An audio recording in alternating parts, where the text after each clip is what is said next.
Kay Congressman Kimbo, galing po ako sa Kamara. Hindi ko po kinakailangan si SAS para sabihin na mas matindi ang extraordinary expenses. Kasi sa katunayan po, lahat ng tinatanggap nating pera dyan sa Kamara, wala na pong liquidation. Hindi lang po extraordinary expenses. Magpakatuto kayo dyan. Nung ako po ay kongresista, 2 taon naman ako nakaupo dyan, wala pong liquidation ang mga budget na natatanggap ng mga kongresista. Pinipirmahan lang natin ng certification. Mas matindi pa po ang proseso at ang patakaran dyan sa Kamara. Naging kongresista po ako, pinirmahan ko yung mga certification na yan.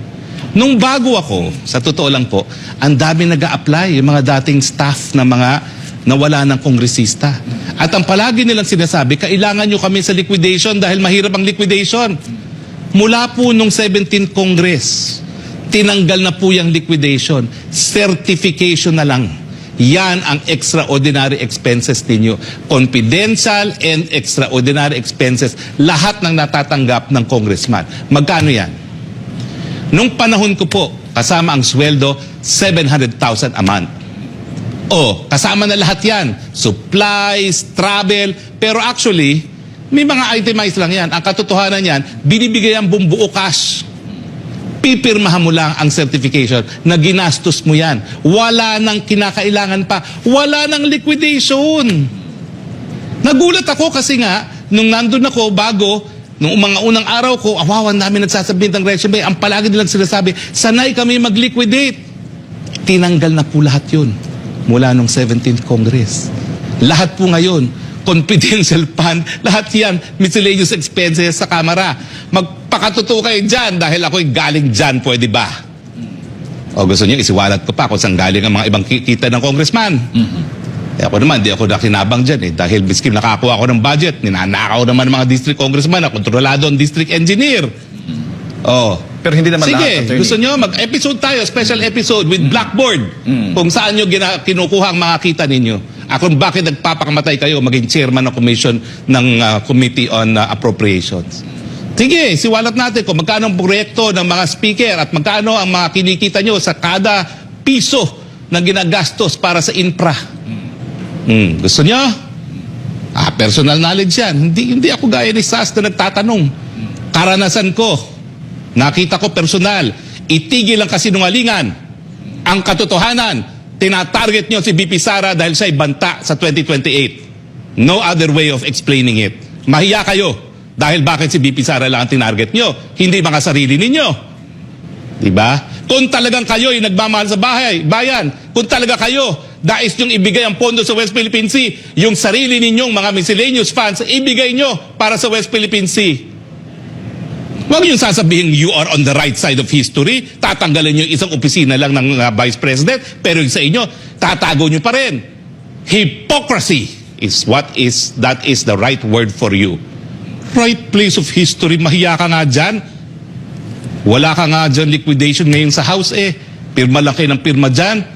Certification lang ang kailangan dyan. Tapos, ang gagaling, we are on the right side of history. Anong right side of history? Parang mali ang history alam mo. Sige kayo. Huwag niyo akong hamunin. Ako nakikisama. Dahil minsan nga ako yan ang kultura dyan Makisama ka, kaya tahimik ka dyan.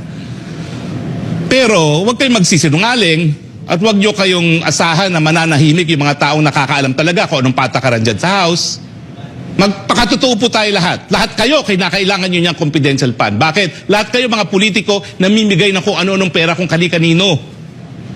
Pipilayin nyo lang yung kalaban, kaya tatanggalan ninyo. Pero at least si BP Sara, wala pong aligasyon yan na magarbong buhay. Ang bahay niya sa Maynila, inupahan. Wala namang aligasyon na meron siya mga magarbong bahay. Wala man lang nagsasabi na kinukurakot niya. Kayo, gusto niyo ba, mga congressman? Siwalat natin lahat. Tigil po ang hypocrisy. Magpakatotoo kayo lahat dyan. At saka, dapat sundin natin yung tinatawag na hindi lang due process of law, equal protection of the law. Kung tatanggalin ang confidential funds dahil kinakailangan doon sa West Philippine Sea, lahat tanggalin. Huwag mag-single out ng isang opisyalis lamang. Dahil pag nag-single out, obvious na mumuliti ka. At pwede ba, sa panahon na pumutok na naman ang labanan sa Israel at Middle East, na alam natin na baka magdoble na naman ang presyo ng gasolina dahil dyan, itigil na muna yung pamumulitika. Ako, umakit ako sa entablado ni PBBM na talaga ang pamilya, linabanan ko. Bakit? Dahil naniwala ako na sa dami ng problema ng COVID, ng Ukraine, kinakailangan talaga yung pag-iisa na yan. Bakit yung sisirain yung pagkakaisa na yun? Hindi naman kayo umakit dyan sa entablado na yan. Itigil yan, mahiya kayo. Sa panahon na ang daming paghamon, uunahin nyo ang inyong mga personal na ambisyon. Nasaan ang kaluluwa ninyo? Meanwhile, pwedeng magdoble na naman ang presyo ng gasolina. Uunahin nyo yung, idadivert nyo yung issue dahil wala kayong magawa sa pagtaas ng mga presyo ng bilihin. Pupuruhan nyo yung kalaban nyo sa 2028. Mahiya kayo! Bagay, wala naman talagang hiya na sa politika. Yan ang katotohanan.